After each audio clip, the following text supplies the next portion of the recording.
여호와는 너를 지키시는 이시라. 여호와께서 내 오른쪽에서 내 그늘이 되시나니 낮에 해가 너를 상하게 하지 아니하며 밤에 달도 너를 해치지 아니하리로다. 여호와께서 너를 지켜 모든 환난을 면하게 하시며 또 내 영혼을 지키시리로다.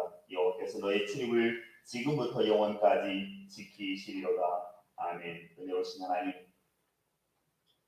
이제까지 은혜의 장중에 붙드셔서 평안케 하시고 이제까지 건강하게 하시고 이제까지 하나님의 뜻을 살아갈 수 있도록 도우신 것을 감사드립니다. 이 시간 우리를 예배의 자리로 인도하셨사오니 우리 가운데 함께 하셔서 찬양 받으시고 영광 받으시고 예배하는 우리 심령 가운데 하늘의 새 은혜로 충만케 하옵소서. 믿고 감사하오며 예수 그리스도의 이름으로 기원하옵나이다. 아멘. 찬송가 272장 부릅니다. 272장입니다.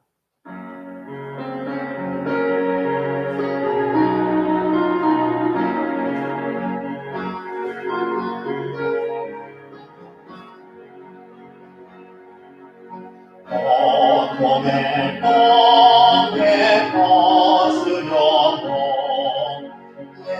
예수께로 나갑니다. 자유와 기쁨 베푸시는 주께로 갑니다. 영은 내 몸이 든든하고 인도한 삶이 흔해지며 죄악을 벗어버리려고 주께로 갑니다. 낭패와 실망 당한 뒤에 예수께로 나갑니다. 십자가 은혜 받으려고 주께로 갑니다. 슬픈 마음 위로받고 인생의 흥과 산산하며 영광의 찬송 부르려고 주께로 갑니다. 거만한 마음을 내버리고 예수께로 나갑니다. 복되신 말씀 따르려고 주께로 갑니다. 실망하니 본인으로도 예수의 크신 사랑받아 하늘의 기쁨 맛보려고 주께로 갑니다. 죽음의 길을 벗어나서 예수께로 나갑니다. 영원한 집을 바라보고 주께로 갑니다. 멸망의 폭을 헤어나와 평화의 나라 받아가서 영광의 주를 배우려고 주께로 이 교만한 마음을 내버리고 나갑니다. 교만한 마음을 내버리고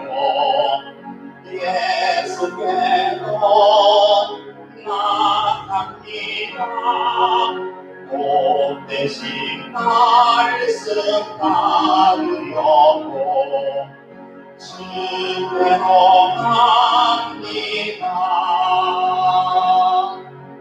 슬프더니 힘으로 예수의 크신 사랑받아 아들의 기름 맛보려고 주께로 갑니다. 죽음의 길을 벗어나서 예수께로 나갑니다. 영원한 집을 바라보고 주께로 갑니다. 멸망의 폭을 헤려나와 여호와의 나라 나가서 영광의 주를 배우려고 주께로 갑니다. 하나님의 말씀 보겠습니다. 신약성경 마태복음 14장 말씀 보겠습니다. 마태복음 14장 13절에서 21절까지 말씀입니다. 마태복음 14장 13절로 21절까지입니다. 신약성경 26쪽입니다. 마태복음 14장 13절로 21절까지 한 절씩 교독합니다. 예수께서 들으시고 배를 타고 떠나사 따로 빈 들에 가시니 무리가 듣고 여러 고을로부터 걸어서 따라간지라.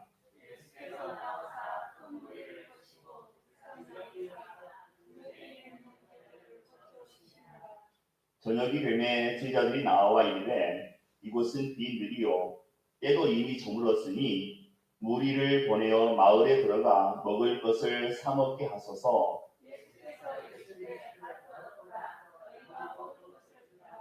제자들이 이르되 여기 우리에게 있는 것은 떡 5개와 물고기 2마리뿐이니이다. 무리를 명하여 잔디 위에 앉히시고 떡 5개와 물고기 2마리를 가지사 하늘을 우러러 축사하시고 떡을 떼어 제자들에게 주시매 제자들이 무리에게 주니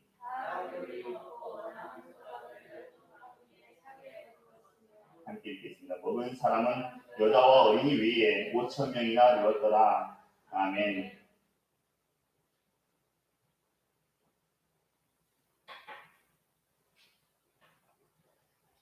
이제 각 신학교를 졸업한 전도사가 시골 교회에 담임으로 부임하게 되었습니다. 이 전도사는 멋진 첫 부임 설교를 하기 위해서 준비했습니다. 그리고 전도사님이 선택한 본문은 오늘 우리가 읽은 마태복음 14장 오병 이어의 기적 이 본문의 말씀이었습니다. 설교를 아주 무난하게 시작했습니다. 그런데 첫 설교라서 너무 긴장이 됐던지 전도사님이 설교 중간에 머릿속이 하얘지면서 아무 생각이 나지 않는 겁니다. 그래서 오늘 이 본문을 읽어놓고 이렇게 설교를 했습니다. 여러분, 예수님께서 보리떡 5,000개와 물고기 2,000마리로 5명을 먹이셨습니다. 아멘? 그러니까 제일 앞줄에 앉아 계시는 원로 장로님이 그런 거라면 나도 하겠네. 그렇게 말씀하셨습니다. 그러니까 이 전도사님이 그 얘기를 듣고 너무 당황해서 얼른 마무리하고 대충 마무리하고 무슨 말을 했는지 모르게 그냥 내려왔습니다. 첫 설교인데 죽을 쓰고 내려온 거죠. 다음 주가 되었는데 이 전도사님이 다시 이 본문을 선택했습니다. 다시 이 주보에 올려서 이 본문을 설교했습니다. 명예를 회복해야 되겠다. 다시 이 본문을 설교했습니다. 연습을 많이 했습니다. 일주일 내내 연습했습니다. 그리고 주일날 설교를 무난하게 잘했습니다. 워낙 연습을 많이 했기 때문에. 그리고 설교가 끝나갈 때쯤 앞에 계시는 원로 장로님께 전도사님이 질문했습니다. 장로님은 이렇게 5,000명 먹이실 수 있으십니까? 설교 막판에 이렇게 물었습니다. 그때 이 장로님이 앞자리에 앉아 계시다가 이렇게 얘기하더랍니다. 나야 뭐 지난주에 보리떡 5,000개 또 물고기 2,000마리 5명 먹이고 남은 걸로 저는 먹이겠습니다. 그렇게 얘기하더랍니다. 그래서 전도사님이 당황해서 또 설교를 마치고 내려왔다고 합니다. 이 전도사님의 목회 앞날이 상당히 캄캄하다고 볼 수가 있습니다. 전도사님처럼 긴장하면 목사도 마찬가지입니다. 굉장히 설교가 어렵습니다. 한번 긴장하면 어렵습니다. 저도 지금 원고를 9페이지거든요. 9장이거든요. 근데 머릿속에 외워놔도 앞에 서면 어느 순간 머리가 하얘질 때가 있습니다. 아무 생각도 안 날 때가 있습니다. 그러면 당황하게 되는 겁니다. 버벅거리게 되는 거고 실수하게 되는 겁니다.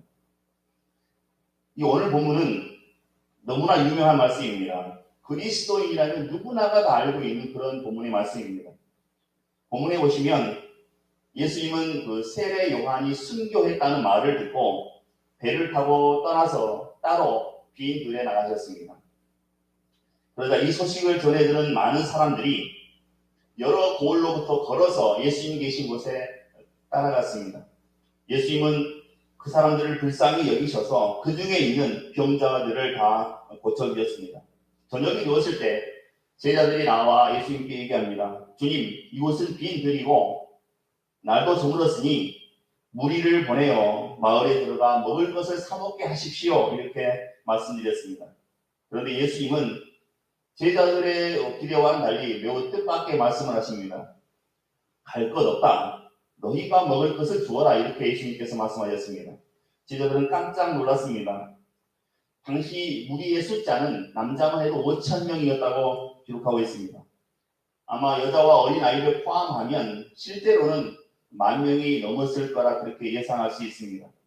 제자들은 주님의 명령에 여기 우리에게 있는 것은 떡 5개와 물고기 2마리 뿐입니다. 라고 대답했습니다. 한마디로 말하면 우리에게 겨우 이거밖에 없는데 불가능합니다. 안 됩니다. 이렇게 말한 것입니다. 그러나 예수님은 그것을 내게 가져오라 이렇게 또 본문에 말씀하셨습니다. 그리고 우리를 잔디 위에 앉게 하시고 떡 5개와 물고기 2마리를 가지시고 하늘을 우러러 감사하기도 하시고 떡을 떼어 제자들에게 주시매 또 제자들이 무리에게 나누어 주었습니다. 그랬더니 먹고 남은 조각이 12광주리, 12바구니였다고 오늘 본문은 기록하고 있습니다. 참으로 놀라운 일들이 많은 사람들 앞에서 펼쳐지게 된 것입니다. 떡 5개와 물고기 2마리로 5,000명이나 되는 사람들이 다 배불리 먹고 오히려 12바구니가 남게 되었다 그렇게 말하는 것입니다. 사실 떡 5개와 물고기 2마리로 5,000명을 먹인 이 기적은 마태복음에만 기록된 것은 아닙니다. 마태, 마가, 누가, 요한복음 모두가 다 기록하고 있습니다. 그만큼 이 본문은 중요한 의미를 가지고 있다 하는 것입니다. 그렇다면 이 오병이어의 기적을 통해서 하나님께서 우리에게 주시고자 하는 메시지가 무엇이겠는가 하는 것입니다. 무엇보다 먼저 본문은 우리가 하나님의 마음을 품을 때 하나님의 기적을 경험할 수 있다고 가르쳐 두고 있습니다. 본문에 따르면 오병이어의 기적은 허기진 무리들을 불쌍히 여기는 예수님의 마음으로부터 시작되었다고 기록하고 있습니다. 14절의 말씀입니다. 예수께서 나오사 큰 무리를 보시고 불쌍히 여기사 그 중에 있는 병자를 고쳐주시니라 이렇게 기록하고 있습니다. 여기에 보면 불쌍히 여기사라는 말이 나옵니다. 헬라어 원어 성경에는 에스프라크니스테라고 하는 단어로 표현되어 있습니다. 치근히 여기다, 아주 연민을 느끼다 그런 의미의 표현입니다. 영어 성경에는 compassion이라는 단어로 번역해 놓았습니다. 동정하셨다 이렇게 기록하고 있습니다. 예수님께서는 이 사람들을 보시면서 동정하셨고 또 치근히 여기는 마음을 갖고 계셨다 하는 것입니다. 여기서 우리는 매우 중요한 한 가지 사실을 깨달을 수가 있겠습니다. 기적은 능력을 보여주는 것이 아니라 아파하는 마음과 사랑하는 마음을 보여주는 것이다 라는 사실입니다. 기적이 일어나는 곳에는 언제나 하나님의 마음이 있습니다. 그리고 그 하나님의 마음으로 인해서 하나님의 영광이 나타나게 된다 하는 사실입니다. 만일 기적을 행하는 사람이 자신의 능력을 나타내기 위해서 또 자기 자랑, 자기 과시를 위해서 기적을 행했다면 그것은 하나님께서 원하시는 기적일 수 없다라는 것입니다. 예수님만이 아니라 제자들도 주님과 같이 우리들을 불쌍히 여기는 마음을 가지고 있다고 본문은 기록하고 있습니다. 저녁이 되었을 때 제자들은 예수님께 나와와서 주님, 이곳은 빈 들이요 날도 저물었으니 사람들로 하여금 마을에 들어가서 먹을 것을 사 먹게 하십시오. 이렇게 제자들이 얘기했습니다. 제자들은 알고 있는 것이지요. 이 많은 사람들이 여러 마을로부터 아침 일찍 걸어왔고 또 아침부터 지금까지 주님의 말씀을 듣느라 시장했다, 허기졌다는 것을 알고 있었습니다. 그러므로 이 오병이어의 기적이 빈 들에서 굶주린 무리를 동정하고 긍휼히 여기는 마음이 준비되었을 때 일어난 기적이라는 것을 우리가 기억해야 되겠습니다. 지금도 기적이 일어나는 그 현장에는 이런 불쌍히 여기는 마음이 있습니다. 다른 사람의 고통이 내 고통인 것처럼 그렇게 느껴져서 연민의 정을 가지고 기도할 때 하나님은 그 기도에 응답하시는 것입니다. 주변에 그 신유의 은사를 받으신 분들이 치유 사역을 하는 경우가 있습니다. 그럴 때 보면 다른 사람의 질병을 위해서 기도할 때 다른 사람의 그 아픔과 통증이 자기에게 이제 전이가 되지요. 그래서 그 아픔을 직접 느끼면서 하나님 앞에 간절히 기도하게 되면 그때 하나님께서 치유의 역사를 나타내 주시는 것을 볼 수가 있습니다. 함께 아파하는 것, 고통을 함께 느끼는 것이 기적이 일어나는 동기가 된다라는 사실입니다. 우리나라에서 제일 큰 복지시설이 충청북도 음성에 있는 꽃동네라고 하는 복지시설입니다. 이 꽃동네가 시작된 데에는 이런 사연이 있다고 합니다. 이 꽃동네는 1980년대 초에 천주교 오웅진 신부님이 시작한 시설입니다. 노숙자 요양원이고 또 노숙자 재활원입니다. 하루는 거리 한 사람이 신부님을 찾아왔습니다. 신부님은 이 거리인에게 딱 한 끼 식사할 돈을 주었습니다. 근데 이 사람이 며칠 또 왔습니다. 그 후에도 계속 찾아왔습니다. 그래서 어느 날은 신부님이 이 궁금증이 생겼습니다. 도대체 이 거리는 뭐 하는 사람인가? 그래서 뒤를 따라가 보았습니다. 따라가 봤더니 이 거리인이 자기 말고 또 다른 데 가서 몇 군데를 또 구걸하더니 딱 9명의 식사를 사서 숙소로 가는 것을 보았습니다. 쫓아갔습니다. 그 숙소에 가봤더니 숙소라고 해봐야 형편없는 것입니다.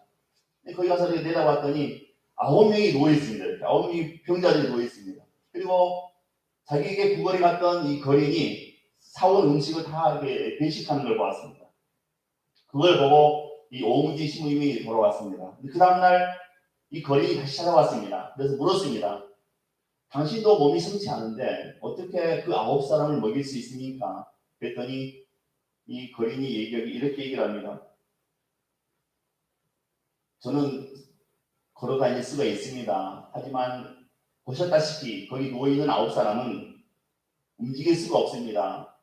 제가 챙기지 않으면 아무도 이 사람들을 챙기지 못합니다. 이 사람들을 책임져야 되는 사람이 저밖에 없습니다. 이렇게 시부님께 얘기하더랍니다.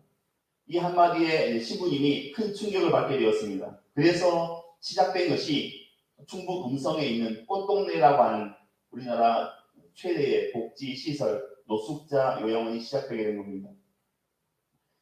자기보다 더 아프고 또 자기보다 더 고통당하는 사람들과 함께 아파하고 또 그들을 책임지려는 불쌍히 여기는 마음이 음성 꽃동네를 시작하게 된 그런 발단이 되었다라고 하는 것입니다. 오병이어의 기적은 불쌍히 여기는 마음 그리고 함께 아파하는 마음 때문에 일어난 기적이었다라는 사실입니다.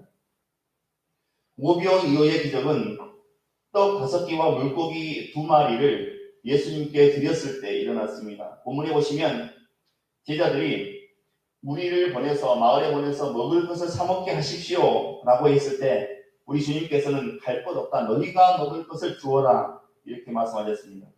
그러자 제자들은 난감해하면서 이렇게 말했습니다. 17절입니다. 제자들이 이르되 여기 우리에게 있는 것은 떡 5개와 물고기 2마리 뿐이니이다. 제자들이 우리에게 있는 것이라고 말했을 때 주님 앞에 내놓았던 것은 떡 5개, 물고기 2마리 뿐이었습니다. 5,000명 앞에 이 떡 5개와 물고기 2마리 이게 얼마나 되겠습니까? 무슨 의미가 있겠습니까? 무슨 도움이 되겠습니까? 우리가 요한복음에 보면 이 떡 5개와 물고기 2마리는 한 어린아이가 주님께 드린 것이었다 기록하고 있습니다. 여기서 말하는 그 떡 5개도 그냥 떡이 아닙니다. 보리떡입니다. 물고기도 그냥 생선이 아니라 원어 성경에는 옵사리아라고 기록되어 있습니다. 이 옵사리아라고 하는 것은 상품 가치가 전혀 없는 것입니다. 그리고 먹거리도 되지 않는다고 생각해서 어부들이 그 해변에 버리는 아주 작은 고기들을 옵사리아라고 하는데 여기서 말하는 생선이 옵사리아라는 단어로 기록되어 있습니다. 이게 그냥 보기에도 정말 볼품없는 그런 도시락인 것입니다. 이 가난한 사람들은 해변에 버려진 이 작은 물고기를 이것을 거두어다가 소금에 절여서 먹었다고 합니다. 지금 이 아이가 가져온 도시락은 가난한 집 아이인가 봅니다. 그 보리떡, 쌀떡도 아니고 보리떡 조그만 거 5개와 해변에 버려진 그 옥사리와 작은 물고기들, 소금에 절여진 걸 2마리를 가져온 겁니다. 이것을 예수님 앞에 내어놓을 때 제자들의 마음이 어떻겠습니까? 이거 가지고 도대체 뭐 하시려고 그럽니까? 이런 마음이지 않겠습니까? 너무나 보잘것없는 먹거리였습니다. 그런 의미에서 너희가 먹을 것을 주라 이렇게 예수님께서 말씀하셨을 때 이것은 문제 해결해 주시는 것이 아니라 오히려 제자들을 근심하게 하는 것이 되었습니다. 아니 사람들을 그냥 돌려보내면 될 텐데 주님은 왜 굳이 너희가 먹을 것을 주라고 말씀하셨겠습니까? 그리고 아무 도움도 되지 않는 그런 떡 5개와 물고기 2마리를 왜 내게로 가져오라 이렇게 말씀하셨겠습니까? 믿음이라고 하는 것은 계산하는 것이 아닙니다. 생각해 보시기 바랍니다. 아무리 계산해 봐도 제자들에게는 답이 없었습니다. 그들은 예수님을 믿고 그 말씀대로 순종해야만 했습니다. 믿고 순종하는 것이 답이 되는 것입니다. 그렇다면 예수님은 제자들이 내놓은 떡 5개와 물고기 2마리를 가지고 무엇부터 하셨는가? 19절에 이렇게 기록하고 있습니다. 무리를 명하여 잔디 위에 앉히시고 떡 5개와 물고기 2마리를 가지사 하늘을 우러러 축사하시고 떡을 떼어 제자들에게 주시매 제자들이 무리에게 주었다 이렇게 기록하고 있습니다. 주님이 떡과 물고기 2마리 가지시고 하늘을 우러러 축사하셨다 기록하고 있습니다. 축사란 단어는 유로게세라고 하는데 그냥 축복했다 그런 의미입니다. 주님은 떡 5개와 물고기 2마리를 들고 하나님께 감사 기도를 드리셨다는 얘기입니다. 너무나 보잘것없는 것을 들고 하나님 앞에 먼저 감사 기도로 시작했다라고 하는 사실입니다. 그런데 이 말씀은 우리에게 큰 깨달음을 주고 있습니다. 아무리 하찮은 것이라도 주님의 손에 붙잡히면, 다시 말해서 예수님이 축복하시면 하나님의 영광을 위하여 쓰임 받을 수 있다는 사실입니다. 오비어이어의 기적은 가장 보잘것없는 것, 도무지 쓸모없는 것이지만 주님께서 그것을 가지고 하늘을 향해 축사하심으로 나타난 기적이었다라고 하는 것입니다. 사실 하나님께서 우리를 사용하시는 것은 우리에게 무슨 자격이 있어서가 아닙니다. 우리 자신에게서 나오는 자격이 아니라 하나님께서 우리를 사용하시기 때문에 얻어지는 자격입니다. 내가 잘나서 자격이 있어서 하나님께서 나를 쓰시는 게 아니라 하나님이 나를 쓰시기 때문에 얻어지는, 그냥 얻어지는 자격인 것입니다. 어느 섬마을에 시집 못 간 골드미스 노처녀가 한 사람이 있었습니다. 노처녀에게 맞선 자리가 하나 들어왔습니다. 생애 처음으로 보는 맞선입니다. 맞선 보는 날 아침에 새벽같이 일어나 때 빼고 광 내고 섬에 하나밖에 없는 미용실에 가서 오전에 머리를 만졌습니다. 어느 시계를 보니까 배 시간이 됐습니다. 그래서 빨리 마무리하고 선착장을 향해서 뛰어갔습니다. 죽으라 뛰어갔습니다. 이 배를 놓치면 나는 평생 혼자 산다. 그런 마음에 달려갔습니다. 선착장이 가까워져 오는데 선착장 앞에 배가 있는 것을 봤습니다. 그런데 배가 선착 부두에서 몇 미터 정도 떨어져 있는 걸 봤습니다. 그걸 멀리서 본 겁니다. 그래서 이 아가씨가, 이 노처녀가 저 배 놓치면 안 된다. 그래서 하이힐을 벗어서 양손에 들고 거의 100m 달리기 하는 속도로 그 배를 향해서 달렸습니다. 먼지 나게 달렸습니다. 눈썹 휘날리면서 달렸습니다. 그리고 부두에서 그 배를 향해서 뛰었습니다. 날아올랐습니다. 그래서 그 배에 올라탔으면 좋은데 그냥 바닷속으로 빠지고 말았습니다. 배에 살짝 미치지 못했습니다. 그랬더니 그 배에 있던 뱃사람들이 나오면서 한결같이 이렇게 얘기했다고 합니다. 아이, 무엇이 급한기요. 10초만 있으면 부두에 도착하는데 무엇이 급한기요. 그러더랍니다. 그러니까 배가 나가는 게 아니라 들어오고 있는 중인데 이 아가씨는 저 배를 놓치면 안 된다 해서 몸을 날렸는데 바다에 빠지고 말았습니다. 그래서 이 아가씨는 그냥 혼자 살았다. 뭐 그런 얘기입니다. 하나 더 할까요? 부부가 살다 보면 부부 싸움을 할 때가 있습니다. 부부 싸움을 크게 하면 며칠 동안 말 한마디 섞지 않는 경우가 많이 있습니다. 그렇죠? 하루는 남편이 잠들기 전에 탁자 위에다가 메모지를 하나 써놨습니다. 정말 중요한 일이니까 내일 아침 6시에 꼭 깨워줘 하고 탁자 위에 메모지를 얹어놓고 잠을 잤습니다. 그 다음날 눈을 떴습니다. 몇 시였을까요? 오전 10시였습니다. 그래서 너무 놀라서 탁자 앞에 가봤습니다. 쪽지를 봤습니다. 그랬더니 아침 6시에 꼭 깨워줘 그 밑에 조그만 글씨로 부인이 이렇게 적어놨습니다. 아침 6시야 일어나. 글을 써놨더랍니다. 남편이 그런 얘기가 아닌데 흔들어 깨워달라는 건데 쪽지에다가 아침 6시야 일어나 그렇게 적어놨더랍니다. 부부가 살아가면서 아무리 크게 싸워도 이런 경우는 없어야 되겠습니다. 오늘 본문에서 우리가 주목해야 할 것은 무리를 명하여 잔디 위에 앉히시고라는 말씀입니다. 주님께서 왜 그 많은 사람들을, 무리들을 잔디에 앉히셨습니까? 우리가 질문을 가지고 성경을 보게 되면 성경은 우리에게 답을 주곤 합니다. 한마디로 너희가 가진 것은 이것밖에 안 되지만 이제부터 하나님이 행하시는 것을 보라, 그런 의미입니다. 지난주에 우리가 출애굽기 14장을 보았습니다. 이스라엘 자손 앞에는 홍해 바다가 있고 뒤에는 애국 군대가 추격해 오고 있습니다. 절체절명의 순간입니다. 이때 모세가 이렇게 얘기했습니다. 출애굽기 14장 14절에 여호와께서 너희를 위하여 싸우시리니 너희는 가만히 있을지니라, 이렇게 성경을 기록하고 있습니다. 이제 하나님이 하실 것이다, 그런 말씀입니다. 무리를 잔디 위에 앉히신 것도 마찬가지입니다. 이제 하나님께서 일하실 것이다. 너희는 가만히 앉아서 보라, 이렇게 말씀하신 것입니다. 그러므로 여러분, 보잘것없지만 우리가 가진 것을 내어놓고 하나님의 기적을 기다리는 것이야말로 우리 인생 최고의 순간이 될 수가 있는 것입니다. 물론 기다리는 것이 힘들 수도 있습니다.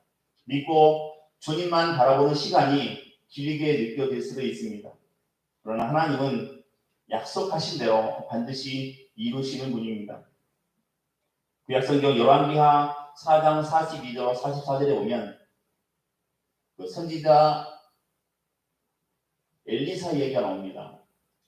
엘리사가 기적을 행했는데 그 기적의 내용이 어떤 것인가? 엘리사가 보리떡 20개 그리고 채소, 뽑은 채소, 약간의 채소로 100명을 먹였다 이렇게 기록하고 있습니다.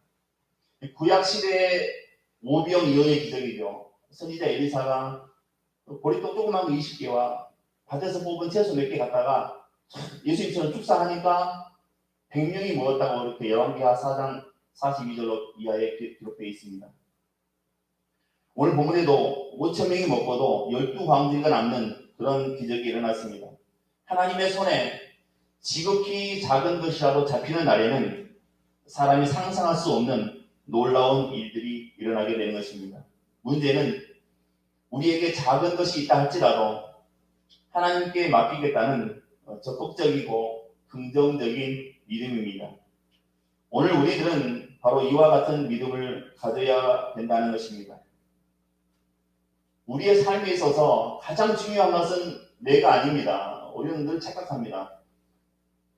우리의 삶에 있어서 가장 중요한 것은 내가 아니라 하나님입니다. 예수님께서는 18절에 그것을 내게로 가져오라 이렇게 명령하셨습니다. 오늘도 주님께서는 우리가 지금 가지고 있는 아주 적은 자원, 바로 이것을 가져오라고 명하시는 것입니다. 우리 쪽에서는 그 자원이 사용되어서 나타날 결과에 대해 미리 계산할 필요가 없다는 것입니다. 우리의 그 얕은 계산, 이거 주님께 바친다 해도 얼마나 도움이 될까? 이거 가지고 뭐가 되겠나? 이렇게 지레짐작하는 것은 하나님의 크신 역사가 나타날 길목을 미리 막아버리는 어리석은 일이다라는 것입니다. 그래서 우리는 하나님 앞에 좀 단순해야 하겠습니다. 하나님이 가져오시라고 하면 그냥 가져오면 되는 겁니다. 오늘 본문의 어린아이처럼 예수님의 손에, 하나님의 손에 올려주면 우리도 할 수 있게 되는 것입니다. 자기가 먹을 점심인 이 오병이어, 이 작은 도시락을 내놓은 그 아이처럼 우리도 그렇게 한다면 오병이어의 기적은 오늘 우리들을 통해서도 일어날 수 있다라는 사실입니다. 기적의 증인이 된다는 것은 우리 모두에게 굉장한 축복입니다. 보리떡 5개와 물고기 2마리로 5,000명이 먹고 12광주리가 남았습니다. 이건 설명할 필요가 없이 기적입니다. 그와 같은 기적이 일어났을 때 가장 기뻐했던 사람이 누구이겠습니까? 도시락을 바친 아이입니다. 예수님께서는 도시락을 내어놓는 그 작은 헌신을 귀하게 보시고 5,000명이 먹고도 남는 그런 기적을 일으키신 것입니다. 아이의 헌신이 없었다면 이 오병 이후의 기적은 우리가 상상할 수 없었을 것입니다. 예수님은 분명히 도시락 1개로 10,000배 이상의 축복을 주신 것입니다. 그러나 절대 간과해서는 안 될 것이 있습니다. 정작 그 도시락을 바친 소녀는 몇 개를 받았는가? 1개 받았습니다. 너는 도시락 바쳤으니까 2개, 10개 이렇게 하지 않으셨습니다. 1개 바쳤지만 역시 그 아이에게 돌아간 것은 도시락 1개였습니다. 성경 어디에도 10달러를 바치면 10만 달러로 돌려주겠다. 그런 약속은 성경 어디에도 없습니다. 오병 이후의 사건을 가장 정확하게 또 길게 서술한 성경은 요한복음입니다. 오늘 우리가 읽은 이 마태복음은 9절, 9절로 짧게 기록되어 있지만 요한복음은 6장 1절에서 71절까지 길게 이 사건에 대해서 설명해주고 있습니다. 그리고 그 메시지도 지금 우리가 이 기적에 대해서 알고 있는 것과 정반대의 메시지를 우리에게 주고 있습니다. 요한복음에 따르면 유대인들이 기적을 보고 예수님의 기적을 보고 예수님께 열광했다고 기록하고 있습니다. 자기들을 고난에서 건져줄 메시아로 인정하고 쫓아다니게 되었다 그렇게 기록하고 있습니다. 그리고 예수님을 억지로 왕을 삼기 위해서 그렇게 따라다녔다고 기록하고 있습니다. 예수님은 이것이 싫어서 이것을 피해서 갈릴리 바다 건너편까지 피해 다니셨습니다. 그런데도 대중들이 배를 타고 끝까지 따라왔습니다. 이때 예수님께서 말씀하셨습니다. 눈에 보이는 떡을 구하지 말고 눈에 보이지 않는 떡을 구하라 말씀하셨습니다. 생명을 주는, 영생을 주는 하늘에서 내려온 떡을 구하라, 그렇게 말씀하셨습니다. 그러다 그 말씀이 너무 어려웠던지 제자 중에 많이 물러가고 다시는 그와 함께 다니지 않았다, 이렇게 요한복음은 기록하고 있습니다. 요즘으로 말하자면 예수 믿으면 만사 형통할 것이라 기대하고 교회에 출석하여 교회에서 시키는 것을 다 했는데 전혀 형편이 나아지지 않자 실망해서 교회를 떠난 것과 같은 것입니다. 떡 5개와 물고기 2마리만 가지고도 수천 명의 사람들이 먹고 살 수만 있다면 이스라엘 백성들의 삶은 하나님과의 관계만 좋았다면 아무 어려움도 없었을 것이라는 사실입니다. 하나님이 마음만 먹으면 이스라엘이 먹고 사는 것은 어떤 방식으로든 전혀 문제될 게 없었다는 것입니다. 구약시대에 이스라엘 백성들이 광야에서 만나와 메추라기를 먹었습니다. 이것도 마찬가지입니다. 만나와 메추라기는 이 오병이어의 기적처럼 뭔가 준비된 게 없었습니다. 아무것도 없었습니다. 완전히 무인 상태에서 하나님께서 하늘로부터 양식을 내려주셨던 것입니다. 그러므로 사람의 형편이 어떠하든지 하나님이 원하시면 자기 백성들을 얼마든지 먹여 살리실 수 있다는 것입니다. 그러므로 이스라엘은 자기들의 문제를 해결하기 위해서 하나님께 새로운 공급을 구할 필요가 없는 겁니다. 하나님 이거 주세요, 저거 주세요 할 필요가 없는 겁니다. 그들의 마음이 하나님께로 돌이켜지고 그들의 삶이 하나님의 뜻대로 변화되기만을 구해야 되는 것입니다. 그들의 믿음, 또 그들의 지식, 그들의 마음이 온전케 된다면 그들의 삶은 주님께서 오병이어로 기적을 일으키시지 않아도 온전한 삶이 되었을 것입니다. 풍족한 삶을 살아갈 수 있게 되었을 것입니다. 이스라엘이 광야에서 주님으로부터 이 기적의 떡을 먹은 것은 큰 축복이고 또 큰 은혜입니다. 그러나 그들이 단지 주님의 떡을 먹는 데서 그치지 않고 그 속에 담기는 그 하나님의 말씀, 하나님의 진리를 깨닫고 하나님께로 돌아갔다면 그들은 모두 진정한 구원을 얻었을 것입니다. 열왕기하 7장에 보면 이런 사건이 기록되어 있습니다. 하나님께서 이스라엘을 심판하십니다. 그런데 아람 군대를 보내서 심판하셨습니다. 아람 군대가 쳐들어와서 사마리아 성을 에워쌌습니다. 그리고 이 사마리아 성을 에워싼 그 아람 군대가 이제 쓴 방법이 있습니다. 그래서 이제 사마리아 성을 고사시키는 겁니다. 고사 작전이었습니다. 굶어 죽이는 거였습니다. 그래서 사마리아 성을 삥 둘러서 아무튼 쥐 한 마리 통행하지 못하게 했습니다. 성 안에서는 시간이 지날수록 굶어 죽는 사람들이 나타나게 됩니다. 먹을 게 없습니다. 이때 그 사마리아 성문 앞에 4명의 문둥병자가 살고 있었습니다. 이 4명의 문둥병자가 이래 죽나 저래 죽나 우리 아람 군대에 가서 항복하고 밥이나 얻어먹자 해서 아람 군대로 4명이 갔습니다. 그런데 이 4명의 문둥병자가 아람 군대로 가기 그 전날 밤에 하나님께서 아람 군대 모든 사람의 귓가에 하나의 소리를 들려주십니다. 엄청난 함성 소리를 듣게 하십니다. 모든 군인들이 상상할 수 없을 만큼 큰 그 함성 소리를 듣습니다. 자다 일어나서 깜짝 놀라서 적군이 침입했구나 하고 다 버리고 도망을 갔습니다. 그 상태에서 이 4명의 문둥병자가 그 아람 군대 진영에 도착을 했습니다. 가봤더니 사람은 아무도 없습니다.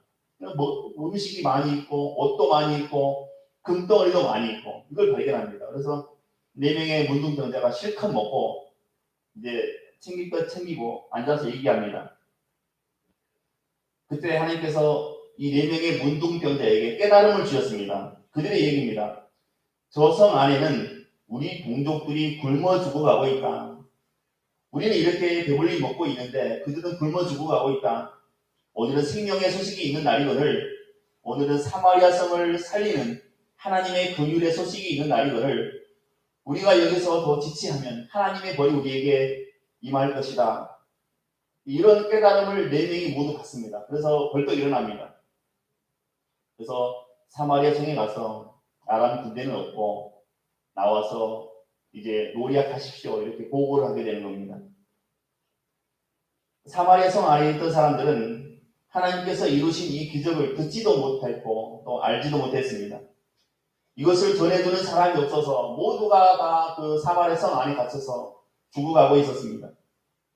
이것을 알려줄 사람은 잘난 사람도 아니고 또 말재간이 있는 사람도 아니었습니다. 아무것도 할 수 없는 문둥병자들이었습니다. 하필 그 현장에 있었기 때문에 그들이 꼭 전해야만 했습니다. 사마리아 성의 운명이 이 네 명의 문둥병자 손에 달리게 된 것입니다. 일이 크냐, 일이 작으냐, 내가 자격이 있냐, 없냐, 이건 중요하지 않습니다.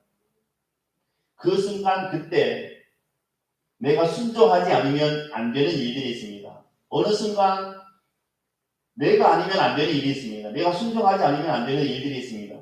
나 아니면 누가 하겠는가? 이런 생각이 드는 것, 이것도 소명의 한 부분입니다. 소명의 하나의 모습입니다. 하나님은 소명을 이렇게도 깨닫게 하시는 것입니다. 내가 지금 얼마나 중요한 위치에 또 기회와 순간 앞에 있는가, 내가 여기 있는 것이 이때를 위함이 아닌가, 그걸 깨닫는 순간 우리는 멈춰 서 있을 수가 없게 되는 것입니다. 하나님께서는 이런 순간 정말 중요한 기회를 우리 모든 인생에게 주십니다.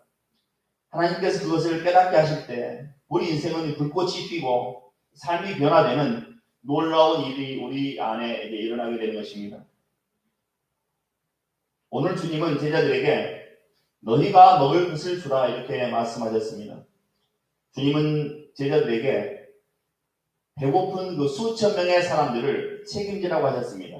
마찬가지로 주님께서는 교회에 그리고 우리에게 이 땅에 하나님 나라를 회복하고 복음으로 이 땅을 구원하는 일을 맡기셨습니다.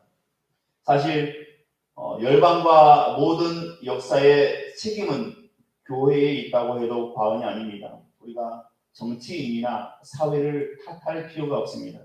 우리가 기도하고 우리가 거룩한 진리에 서기를 결단하고 우리가 하나님의 말씀에 순종하면 하나님은 이 땅을 놀랍게 회복시키시는 것입니다. 여러분 말이 5,000명이지 5,000명이 얼마나 많은지 아십니까? 여자와 아이를 포함하면 10,000명이 넘을 겁니다. 여러분 CBS나 CTS 예배를 보시면 명성교회, 새성전 크지요. 사람들이 막 가득하지 않습니까? 7,200석입니다. 그 여의도 수보험교회 엄청 크지요. 12,000석입니다. 그 많은 사람들 앞에 예수님께서 설교하시고 또 기적을 베푸셔서 그 많은 사람들을 모인 거나 마찬가지입니다. 말이 5,000명이지 실제로는 10,000명이 넘었을 겁니다. 그 여의도 수보험교회 그 안에 가득 찬 모든 사람들, 그 사람들에게 떡과 또 물고기를 나누어 준 거나 마찬가지입니다. 마중물이라는 것이 있습니다. 마중물, 영어로 폴링 워터입니다. 물을 부르는 물입니다. 저도 고향에 가면 그 마당 한편에 예전에 작두샘이 있었습니다.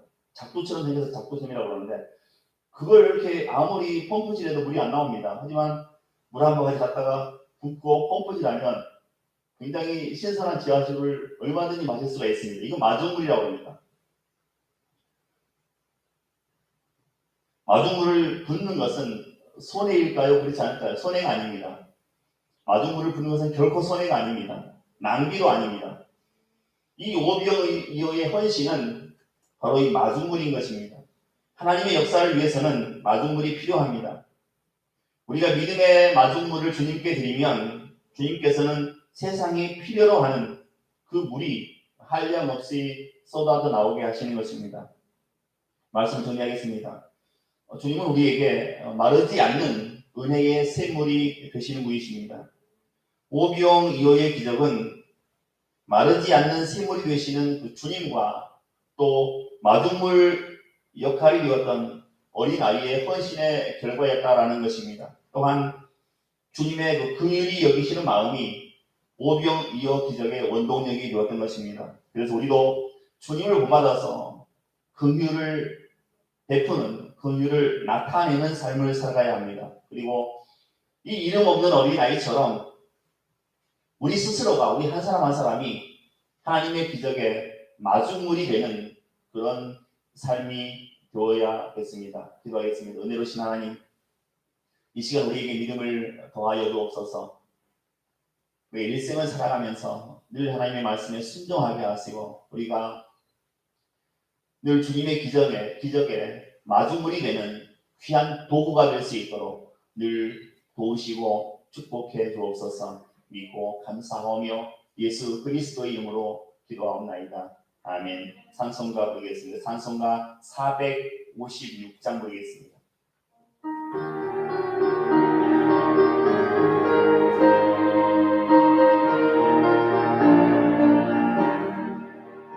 거친 세상에서 실패하거든 그 손 못잡은 만서라. 오랜 일 하다가 힘을 얻으니 그 손 못잡은 만서라. 그 손 못잡은 만서라.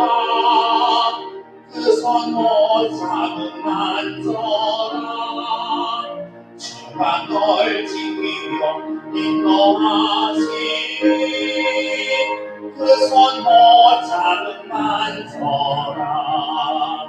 내가 어둠 속을 걸어갈 때에 그 손 못잡은 만서라. 주가 참 평안을 내게 주시니 그 손 못잡은 만서라. 그 손 못잡은 만서라. 그 손 못잡은 만서라. 주가 널 지키며 인도하시니 그 손 못잡은 만서라.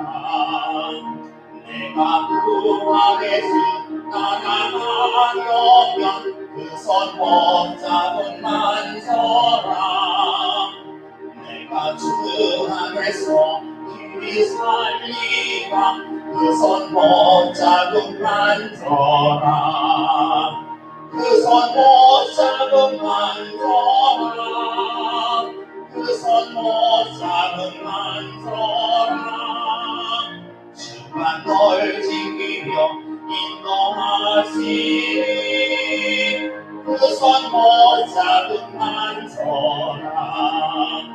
너의 죄악의 짐 무거울 때에 그 손 못잡은 만서라. 마음 문 열고서 주를 모셔라. 그 손 못잡은 만서라.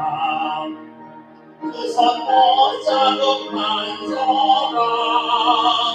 그 손 못잡은 만서라. 주가 널 지키며 인도하시니 그 손 못잡은 만. 내 어둠 속을 걸어갈 때에 내가 어둠 속을 걸어갈 때에 그 손 못잡은 만서라.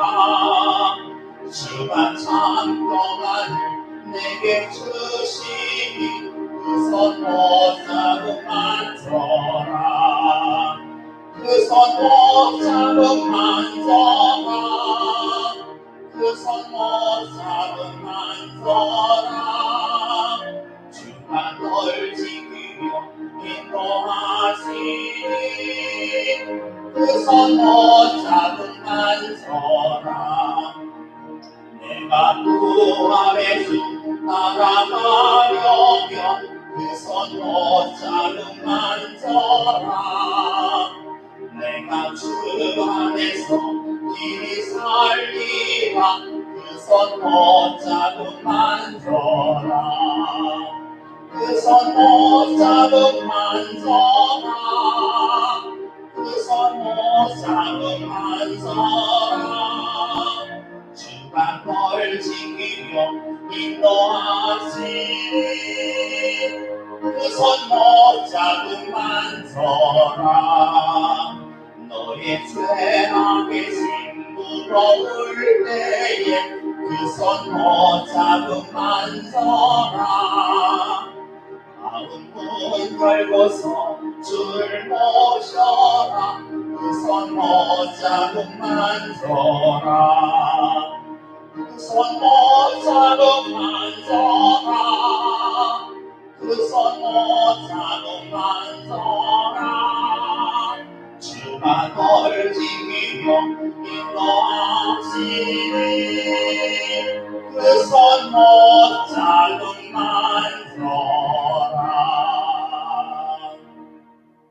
기도합니다. 내 것이 하나님, 날마다 우리와 동행해 주옵소서. 어디로 가든지 늘 우리의 삶이 평안하게 하시고 또 안전하게 하시고 우리의 삶이 부족함이 없도록 날마다 도우시고 축복해 주옵소서. 그래서 늘 하나님을 기뻐하게 하시고 늘 하나님을 찬송하는 삶을 살게 해 주옵소서.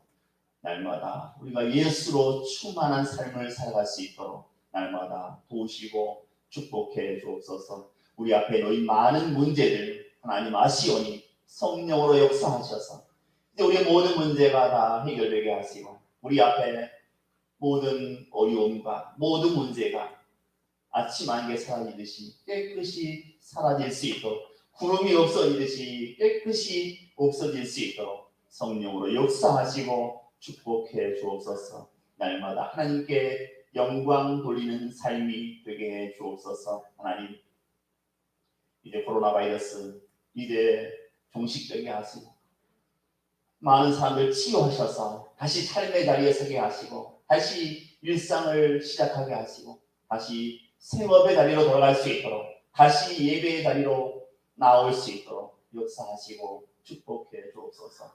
이 일을 통해서 오직 하나님만이 영광 받으시고 또 모든 사람들에게 하나님의 뜻이 또 하나님의 분명한 메시지가 전달되어질 수 있도록 성령께서 역사하시고 축복해 주옵소서. 이 시간 후에 우리의 모든 삶을 주님께 맡깁니다. 주님께서 친히 인도하시고 날마다 우리의 목자되시어서 늘 감사와 찬송 이런 고백이 넘치는 삶으로 인도해 주옵소서. 하나님께서 날마다 우리를 도우시고 축복하실 것을 믿사옵고 예수 그리스도의 이름으로 기도하옵나이다. 아멘. 주님께서 가르쳐 주신 기도로 예배를 마칩니다. 하늘에 계신 우리 아버지 이름을 거룩하게 하시며 아버지의 나라가 오게 하시며 아버지의 뜻이 하늘에서와 같이 땅에서도 이루어지게 하소서. 오늘 우리에게 일용할 양식을 주시고 우리가 우리에게 잘못한 사람을 용서하여 준 것 같이 우리 죄를 용서하여 주시고 우리를 시험에 빠지지 않게 하시고 악에서 구하소서. 나라와 권능과 영광이 영원히 아버지의 것입니다. 아멘.